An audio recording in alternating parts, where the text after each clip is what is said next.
औज़ुबिल्लाहिमिनश्शैतानिर्रजीम बिस्मिल्लाहिर्रहमानिर्रहीम अल्लाहुम्मा सल्लि अला मुहम्मदिन व अला आलि मुहम्मदिन कमा सल्लैता अला इब्राहीम व अला आलि इब्राहीम इन्नका हमीदुम मजीद अल्लाहुम्मा बारिक अला मुहम्मदिन व अला आलि मुहम्मदिन कमा बारकता अला इब्राहीम व अला आलि इब्राहीम इन्नका हमीदुम मजीद. Today the topic of my dars is remembrance of Allah. Allah says in the Holy Quran, Fazkuruni azkurkum washkuruli wala takfurun. Therefore remember me and I will remember you, and be thankful to me and do not be ungrateful to me. Remembrance of Allah is just term of adoration, love and worship of Allah for rendering thanks and becoming thereby the grateful servants of our Creator. Remembrance of Allah is the way to show true gratitude to God for His protection and numerous bounties. Allah placed His remembrance above Salat by making Salat the means and remembrance the goal. He said, so establish prayers for my remembrance. Salat is time limited online communion with God. Remembrance of Allah is offline unlimited communion with God. There are no restriction on the modality, frequency or timing of zikr whatsoever. Abdullah bin Bashar said, two Baduns came to the Messenger of Allah sallallahu alaihi wasallam, and one of them said, O Messenger of Allah, which of the people is best? He said, the one whose life is long and whose deeds are good. The other one said, O Messenger of Allah sallallahu alaihi wasallam, the laws of Islam are too much for us. Teach me something that I can adhere to. He said, keep your tongue moist with the remembrance of Allah. Allah did not enjoin any duty upon His servant without setting known limits and accepting the excuses of those who have a valid excuse. Apart from zikr, from Allah has not set any limits for it, and no one has any excuse for not remembering Allah unless he is oppressed and forced to neglect it. Indeed, the Prophet Muhammad sallallahu alaihi wasallam said, the people of paradise will only regret one thing, not having made enough zikr in this world on the way of remembrance of Allah. What about the position of zikr? The Holy Quran says, those who remember Allah while standing, sitting and lying on their sides. And when you have completed the salat, remember Allah standing, sitting or lying on your sides. When trouble befalls a man, he calls on us, lying on his sides or sitting or standing. Based on the above, lying on one side is the recommended position of sleeping. Studies have shown that around 16% of people usually sleep on their stomach with their arms around their pillows. 14% of people sleep on their backs and the rest people on their sides. Sleeping on your side is by far the most popular way of sleeping and perhaps the best. It reduced acid reflux and snoring.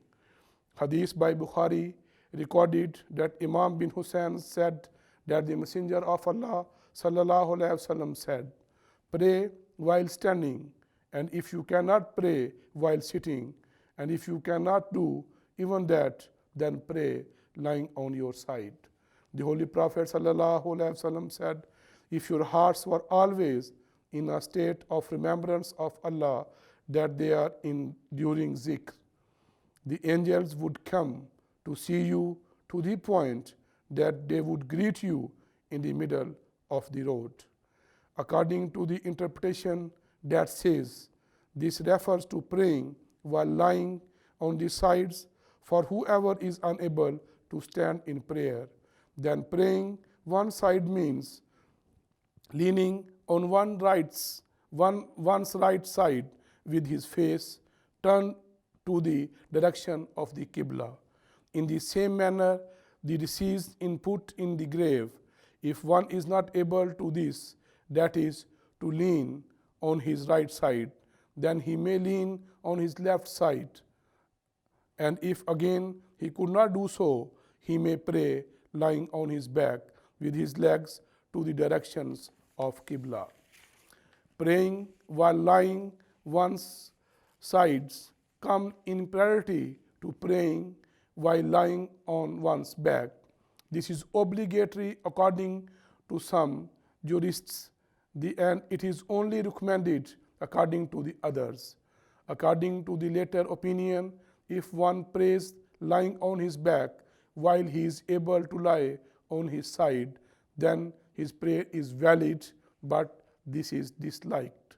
Hazrat Aisha Raziyallahu Ta'ala Anha relates that when the Messenger of Allah Sallallahu Alaihi Wasallam would lie down every night on his bed, he would raise his hand in the supplication positions and pray.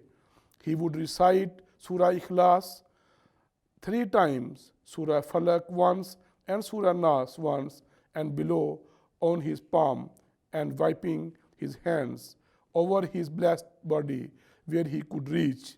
This was done thrice. The Holy Prophet ﷺ would put his blessed right hand under his blessed right cheek. He would lie on his blessed right side facing the Qibla, and the rest on a pillow that was made from leaves of a date tree. The Messenger of Allah ﷺ never laid on his stomach, and if he saw any was doing so, he would make them up by his feet and be very upset. Hazrat Abu Hurairah relates that the Holy Prophet ﷺ said, "The Mufradeen have surpassed all." They asked, "Who are the Mufradeen?" Messenger of Allah ﷺ, he replied, "Those men and women who remember Allah abundantly." In another explanation, Mufradeen cited by Ibn Qiyam, the reference is to those that tremble from reciting Zikr Allah, entrance with his perpetually not caring that people say or do about them. This is because the Holy Prophet ﷺ said, "Remember and mention Allah as much as you want until people say that you are crazy and foolish." The Prophet ﷺ emphasizes this by reminding us to the verse of the Holy Quran, "Celebrate the praise of Allah as you celebrated the praise of your fathers," or even more than that. And when the prayer is finished, the disperse in the land and the seeks of Allah's grace, and remember Allah much, that you may prosper. And remember of Allah indeed is the greatest virtue. Zikr is the meaning of blessings and reward from Allah, and also result in peace of mind. Allah tells us in the Holy Quran, "Those who believe and whose hearts find comfort in the remembrance of Allah." It is the remembrance of Allah that hearts can find comfort. At the end of the dars, we all should pray that may Allah the Almighty enable all of us to fulfill our duties, our obligations, our prayers to remembrance of God, the creatures, the master of the world. In the month of Ramadan, we all should try to get as much as benefit we should in this blessed month of Ramadan. May Allah the Almighty enable us to do so. Allahumma salli ala Muhammadin wa ala ali Muhammadin kama sallaita ala Ibrahima wa ala ali Ibrahima innaka Hamidum Majid. Allahumma barik ala Muhammadin wa ala ali Muhammadin kama barakta ala Ibrahima wa ala ali Ibrahima innaka Hamidum Majid. Assalamu alaikum wa rahmatullahi wa barakatuhu.